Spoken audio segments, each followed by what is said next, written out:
Aimer Dieu ne suffit pas, il faut le connaître. Et j'ai découvert que c'est possible d'aimer quelqu'un qu'on ne connaît pas. C'est même possible d'adorer quelqu'un qu'on ne connaît pas. Jésus dit à la femme samaritaine, vous adorez ce que vous ne connaissez pas, mais le salut vient des Juifs. Ça veut dire que c'est possible d'adorer quelqu'un qu'on ne connaît pas. L'apôtre Paul se retrouve dans une ville et il dit, j'ai vu que vous êtes religieux, croyant à plusieurs niveaux. Il dit, j'ai même vu une idole, du moins une statue, adressée à un Dieu inconnu. Le Dieu que vous ne connaissez pas, c'est ce Dieu-là que je vous présente. La pire des choses qui puissent arriver à un chrétien, selon moi, c'est de ne pas connaître Dieu. Est-ce que vous savez que la vie éternelle, ce n'est pas un lieu? La vie éternelle, c'est de le connaître. La vie éternelle, c'est de te connaître, toi le seul vrai Dieu et Jésus-Christ que tu as envoyé. Ça veut dire que la vie éternelle, c'est un savoir. C'est une connaissance. Donc tu ne peux pas aspirer à la vie éternelle si tu ne connais pas Christ. Vous m'entendez ou pas?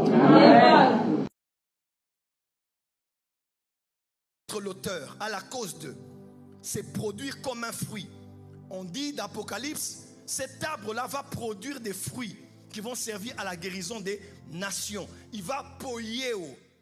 C'est comme un arbre. En fait, l'arbre ne porte pas du fruit au premier jour. C'est un travail du temps. C'est un travail de maturation.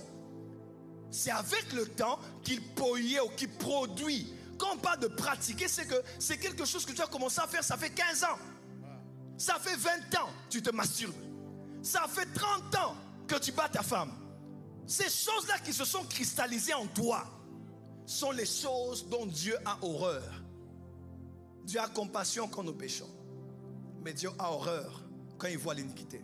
Amen. David a dit, je suis né dans le péché et ma mère m'a conçu dans l'iniquité. Dis à ton voisin, fais attention. Fais attention à la pratique. À la pratique.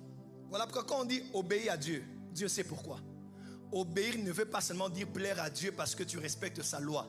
Obéir veut dire aussi je choisis de pratiquer pour devenir un pratiquant et en faire une autre nature pour moi. Amen. Comment? Professeur. Quelqu'un me comprend maintenant? Yes. Pourquoi Dieu veut qu'on fasse sa volonté? Le but du diable, ce n'est pas que tu pêches. Le but du diable, c'est que tu deviennes un pécheur. Tu n'as pas entendu. Le but du diable n'est pas que tu mentes. Le but du diable est que tu deviennes un menteur. Le but du diable n'est pas que tu tombes dans l'impudicité. Non.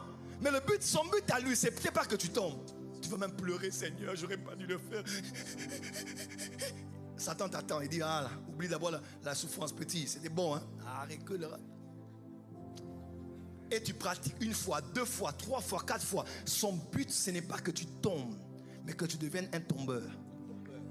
Son but, ce n'est pas que tu voles, mais que tu deviennes... Le but du diable, c'est d'avoir l'iniquité. Il sait ce qu'il a fait précipiter du ciel.